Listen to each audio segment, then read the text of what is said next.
Okay, got the arm rail on, and so now I want to check a few things before I proceed any further. So next thing we'll do is bore these 4 holes right here for the short spindles. But I want to check, so one thing that I had checked, let's see, where is it? Was this angle, but I never checked it when I got the arm rail completely finished or completely on. And so let's just see what I ended up with. And nice, 12 degrees. That's what I wanted. So this stick is out in front of this hole the same amount that it would be out in front of that hole. So I'm getting my actual angle there. So got the angle that I want, and as I said in the last shooting, that I got the angle right here that I want, the drop that I want. So now I'm going to look and see where the center of the back is in relationship to the center of the seat. So I've got the center of the back marked when I bent the back, and of course I've got the center of the seat marked, and I've got a perpendicular line drawn right here that I can put my square on. This is like the only time I get to use my old carpenter square from the 70s. And so I'm going to set it on the 2-inch mark. If I can see the 2-inch mark, this thing's so dark. Okay, and you want to get it dead on that line, because just the least bit off like that will throw it off completely. So let's get it on that line. And look, and I'm off a little bit there, which happens. So I'll put a little mark right there. So I'm about a 1/4 inch, the back's about a 1/4 inch that way from the center of the seat.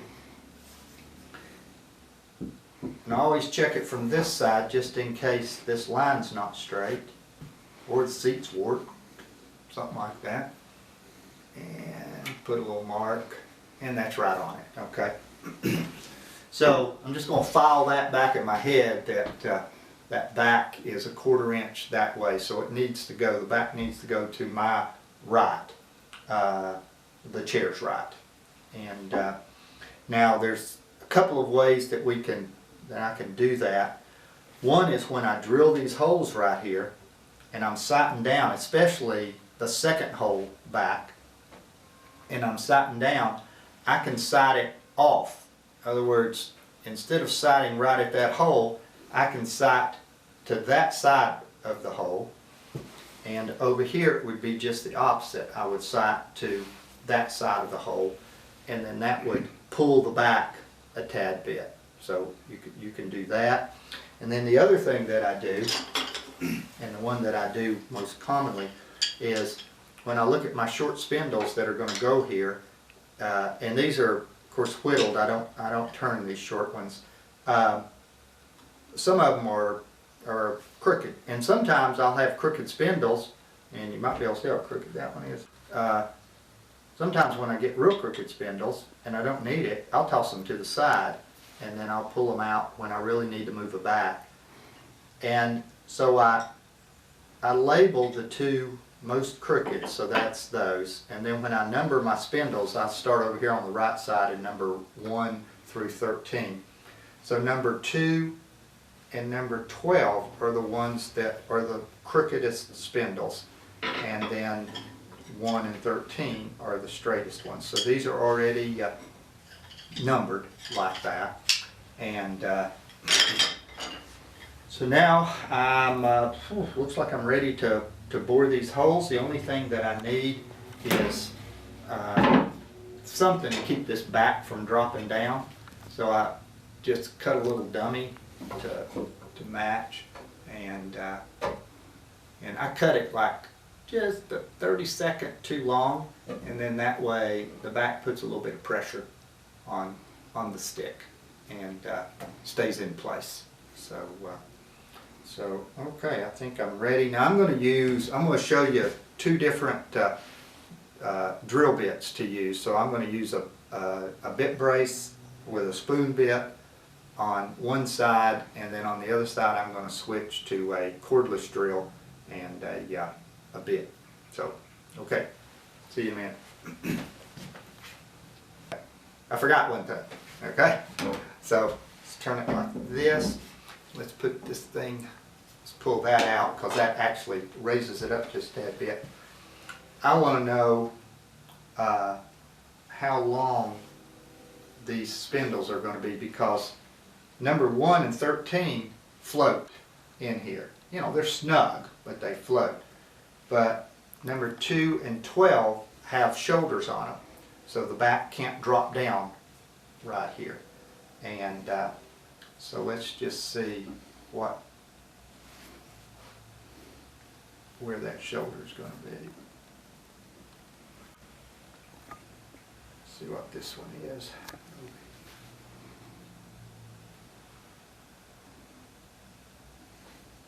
Okay, that one, there is about 30-second difference, but I'm going to go ahead and make them both the same. And so let's see what I got here.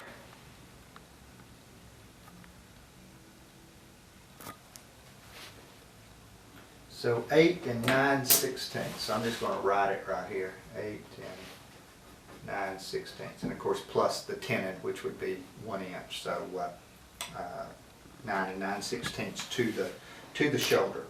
Okay, now I'm ready to bore the holes.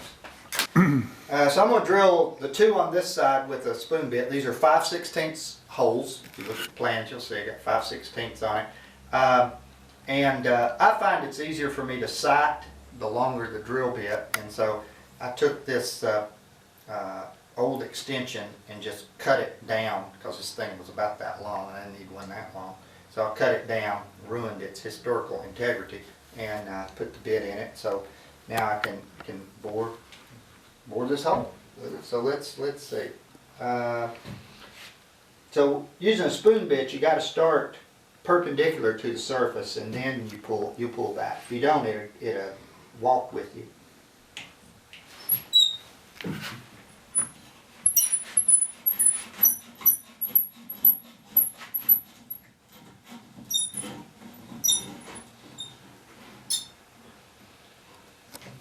Okay, so it's a little tricky learning how to sight those holes, but that was dead on. Eventually, you can just nail it. You don't, you just get references down, I guess.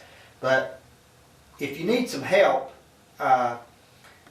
just learning how to do it, you can take a straight edge and just lean it up right there and follow that straight edge. That might help.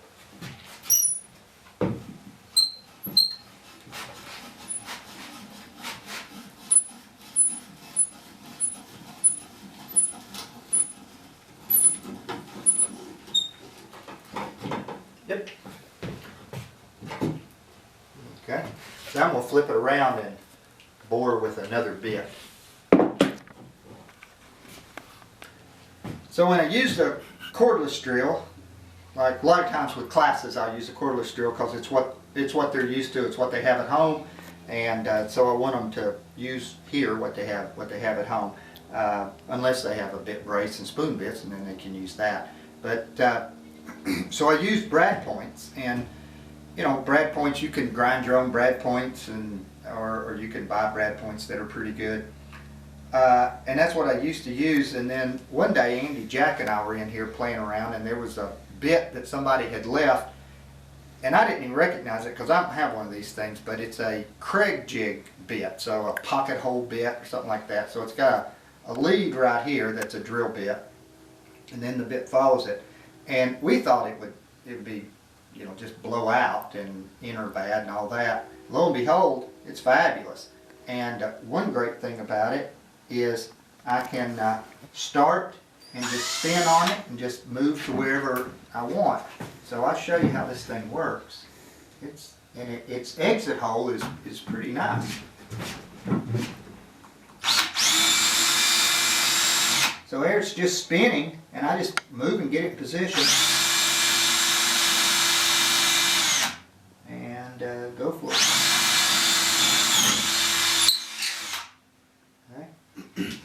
Now, let me show you this. So take out the spoon bit. So Ailey Bazari was in here one day, and he teaches at Roy Underhill School, and they have to use they can't use cordless drill there. But yet the spoon bits are tough people to use, and they don't have enough spoon bits. So we put it in an extension and put it in a bit brace, and works. It's amazing. See if I can get it to where it locks in. Yeah, there it goes. It doesn't bore quite as clean a hole as you get with it spinning that fast. Up.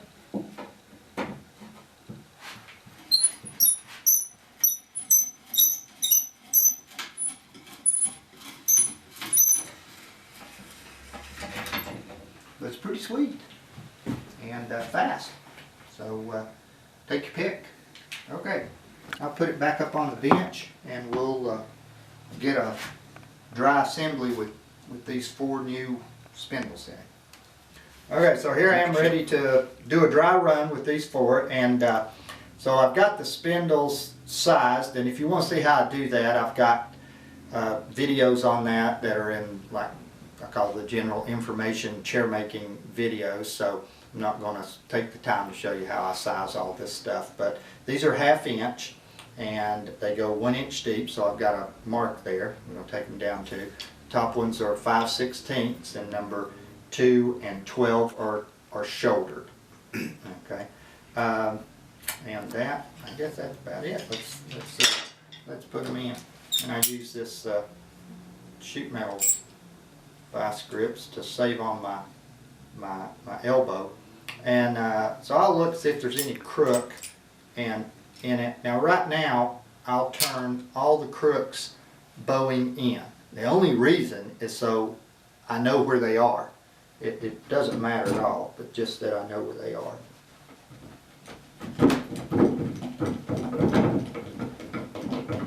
And I could sit there and look over the top of it and turn that thing around, and you can see it go right like that, and turn them the way you want.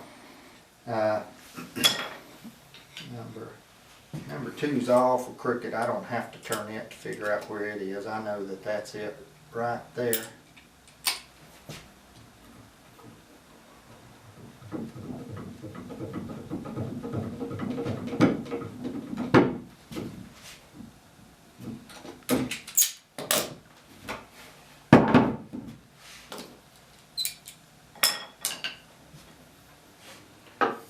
It's pretty straight, yeah. That's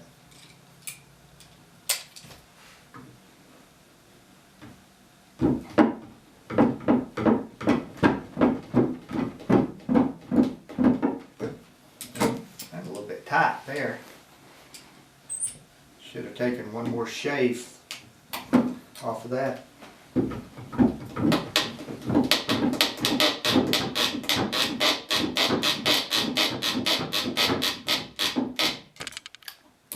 Well, I got it. I like them tight, but not quite that tight.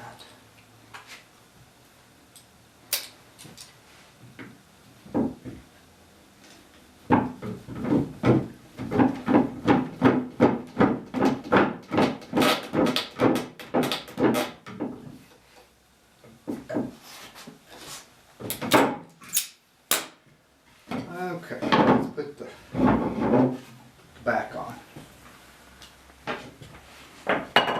So I start out by going on these 2 back spindles. Well, R1 back spindle, and get it on those 2. Get a little purchase on that. Come around.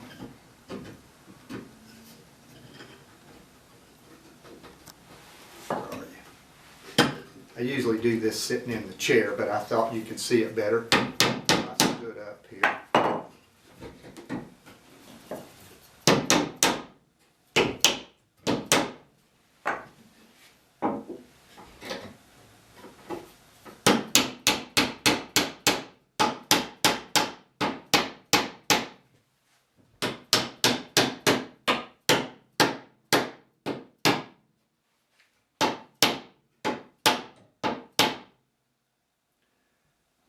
Okay, so first off, let's look and see what kind of, how far we came down here.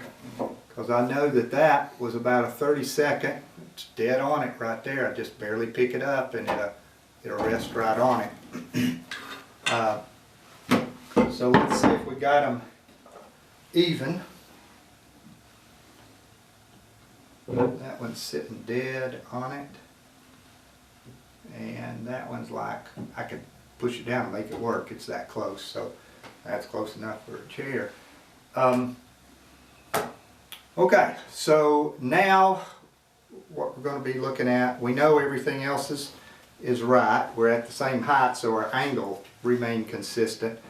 Now what we're going to be looking at is our center line. I'd like to try to get it lined up with the center line of the seat, center line of the back lined up with the center line of the seat.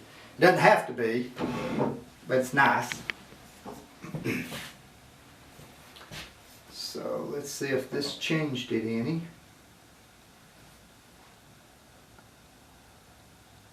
Yeah, so now instead of being a 1/4 inch off, it's about 5/8 off. Okay. Well, we'll see what we can do about that. So I know that these bowed in, and I want that back to move that way. So I'm going to come over here to this spindle right here.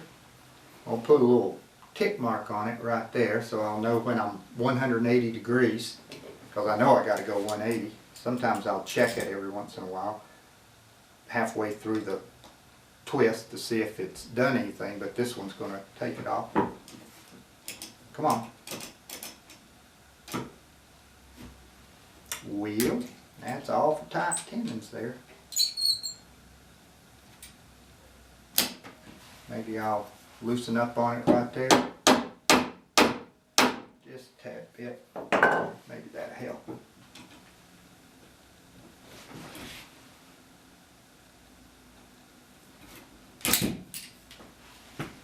I can't get it to move.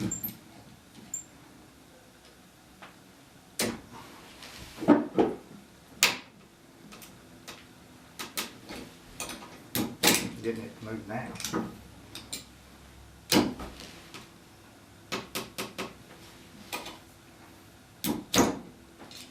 Not quite 180. Okay, there we go.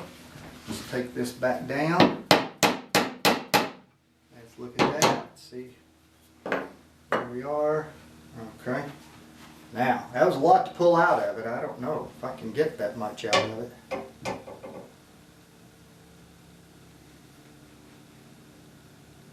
Oh yeah, went past it. Wait about that. Went on the other side of it. Let's see how far. That's magic. Let's see what happens here. I'm about 1/8 to that side now. So now what I can do, this is fun right here. I'll put this on it right there. Now I'll put my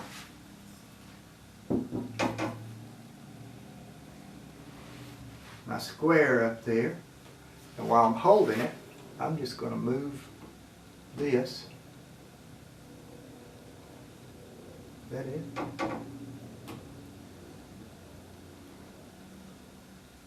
Make sure everything's right. There I am, right there. Just dial it right in with those crooked spindles.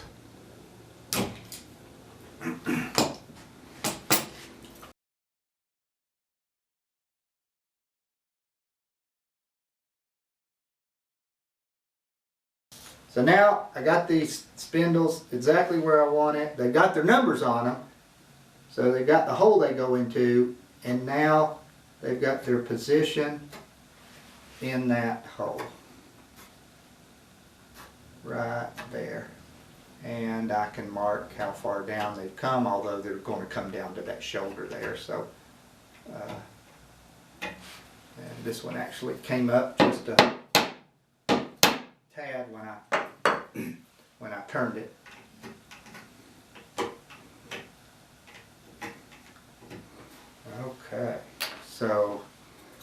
Looking good. Next time I'll lay out for the long spindles here and bore them, and we'll just about have us a chair.